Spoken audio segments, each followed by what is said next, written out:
Hello, Agents of Truth. This is Agent M, also known as Pastor Mallory, the children's pastor at Northgate Wesleyan Church. And I have a short little debrief with you today because, agents, digging into Isaiah is going to take a little bit of time. And it's going to take time to search out as much truth as we can. So I'm going to use this time to kind of introduce you to what Isaiah is going to be like, okay? Because there is a lot of chapters in Isaiah. And I gave you guys a lot of verses to go over. So there are a couple key things that I need you to be looking for. Don't you worry, littles.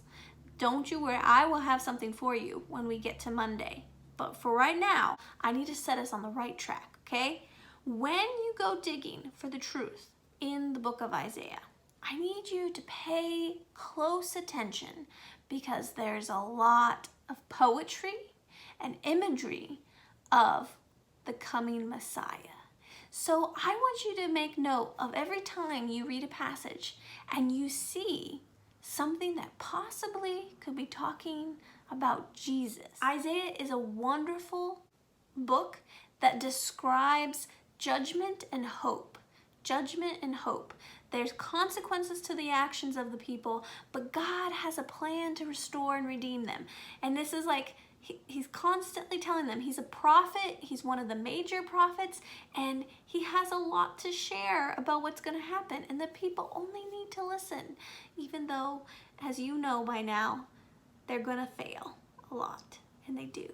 And so you're going to read about him talking about there's going to be judgment, but there is hope for us. So go into the scripture, preparing yourselves to look for the truth that leads us also to Jesus. I want you maybe to make a little note for me. Make a note next to each verse that you read that sounds similar related to Jesus, because you're going to see it. I want you to be looking through that kind of lens, okay? And honestly, if I haven't said it before, that's how we should always be going into scripture.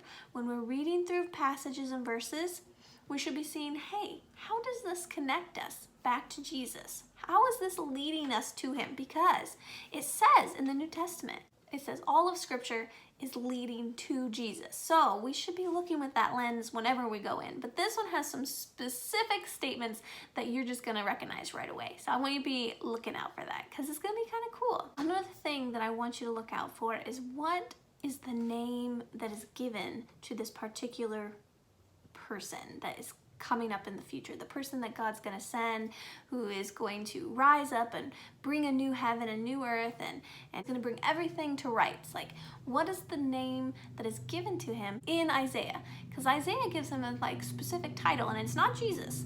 So I kind of want you to look for that too, because even the name that is given to the person who is yet to come in the future from Isaiah has a lot of meaning to it. So we want to focus on that when we come together on Monday, okay? And once again, you stay tuned for Monday because I'll have something for you to do as well. Okay, that's all I got, agents. Over and out. See you on Monday. Bye.